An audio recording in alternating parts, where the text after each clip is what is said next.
बिहार की चलिए अब बात कर लेते हैं, जहां विधानसभा की 4 सीटों पर उपचुनाव की तैयारी है। लेकिन इस बीच जेडीयू ने तेजस्वी यादव पर आय घोटाले को लेकर जबरदस्त हमला किया है। मांग की है कि इनकी विधायकी छीन ली जानी चाहिए।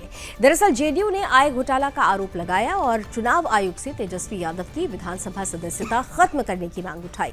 तेजस्वी यादव पर जेडीयू तब हमलावर हुई जब मंगलवार को यह खबर आई कि आरजेडी प्रमुख लालू प्रसाद यादव के करीबी रहे सीए अमित कात्याल के गुरुग्राम स्थित मेसर्स क्रिश रियलटेक प्राइवेट लिमिटेड की करोड़ों रुपए की संपत्ति जब्त कर ली गई है। नौकरी के बदले जमीन केस के इस मामले में तेजस्वी यादव समेत लालू परिवार के कई सदस्य जांच के दायरे में हैं और इस कार्रवाई के बीच जेडीयू ने तेजस्वी यादव को लेकर दूसरा बड़ा मुद्दा उठा लिया है और उनकी विधायकी छीनने की भी मांग कर डाली है।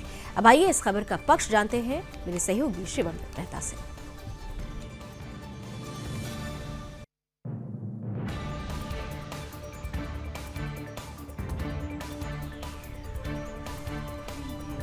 चलिए खबर का पक्ष आपको बता देते हैं। दरअसल जेडीयू ने आरोप लगाया है कि 5 साल में लगभग 90 लाख के करीब रुपए कमाने वाले तेजस्वी यादव ने इस दौरान 4 करोड़ रुपए का कर्ज लोगों को कैसे दिया, इस बात की जांच होनी चाहिए। जेडीयू ने 2015 और 2020 के विधानसभा चुनाव में तेजस्वी यादव की ओर से दिए गए शपथ पत्र के आधार पर यह आरोप लगाया है। इसी आरोप के तहत जेडीयू के नेताओं का एक प्रतिनिधिमंडल मंगलवार को निर्वाचन आयोग से भी मिला और विधानसभा में नेता प्रतिपक्ष तेजस्वी यादव की विधानसभा सदस्यता खत्म करने की मांग तक कर डाली। जेडीयू ने बिहार के मुख्य निर्वाचन अधिकारी को सौंपे अपने ज्ञापन में कहा कि लोक प्रतिनिधित्व अधिनियम के तहत तेजस्वी यादव के वेतन घोटाले के मामले में निर्वाचन आयोग को कार्रवाई करनी चाहिए।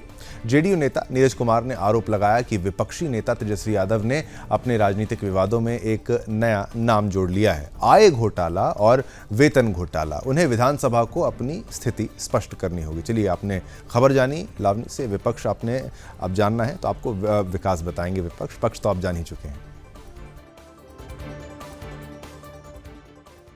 प्रतिपक्ष के नेता माननीय तेजस्वी यादव के राजनीतिक श्रृंगार में एक और नाम जुड़ा, इनकम घोटाला, सैलरी घोटाला। तो सैलरी घोटाला ये स्वाभाविक है। 2018-19 में जब ये विधायक थे, प्रतिपक्ष के नेता थे, तो इनकी सालाना आय मात्र 1,41,750 रुपया अर्थात 11,812 रुपया प्रति महीना, इतना ही वेतन मिलता है विधायक को। और साथ ही साथ देखिए क्या बिजनेस है, टैक्ट। इतना होशियार तो कोई आदमी हो नहीं सकता कि 15 के चुनावी हलफनामे में 1,13,00,000 का व्यक्तिगत कर्ज दे दिए सबको, किसको दिए नहीं मालूम। और 2020 में कर्जा बढ़ के हो जाता है 4,10,50,000 रुपया। आमदनी चमन ने खर्चा रुपया। आमदनी आपको आ रहा है 18-19 में मात्र 1 लाख। अब विपक्ष के अनुसार जेडीयू नेता नीरज कुमार ने आरोप पर अब आरजेडी ने पलटवार कर दिया है। आरजेडी के प्रवक्ता शक्ति सिंह ने कहा कि जब तेजस्वी यादव उप मुख्यमंत्री थे उस समय इन्होंने ये मुद्दा क्यों नहीं उठाया। क्या जेडीयू नेताओं ने तब उन्हें ये मुद्दा दिखाई नहीं दिया?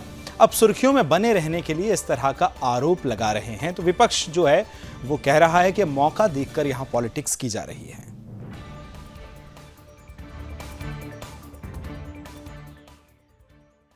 आखिया फुटल था मुख्यमंत्री का, इनकर आखिया में रोशनी ज्यादा आ गया है, ज्यादा कस के फाड़ने से दिखाई पड़ने लग गया है। जब इन्होंने उप मुख्यमंत्री रहते भर में जब हलफनामा दिया था तो मुख्यमंत्री सचिवालय का आंख सब धुंधला हो गया था क्या? पूरा ईडी सीबीआई सब लगा ना दो। कुछ लोग होते हैं जो सुर्खियों में बनने के लिए कहीं प्रधानमंत्री पर, राष्ट्रपति पर कुछ कुछ अपना डालते रहते हैं कि ताकि हमारा भी कुछ काम दुकान चलते रहे। क्या क्या ऐसे लोग, वेतन विसंगति होता है। वेतन का घोटाला करने की ताकत देश के अंदर में किसी के अंदर नहीं है। वेतन तो सरकार के कार्य क्रियाकलाप पर सवाल तो खड़ा कर, विधानसभा से जाकर पूछो, तुम्हारा ही विधानसभा, तुम्हारा ही सरकार है। अज्ञानी सब कहाँ से आ गया पता नहीं। ज्ञान का भी कम से कम आकलन कर लेनी चाहिए।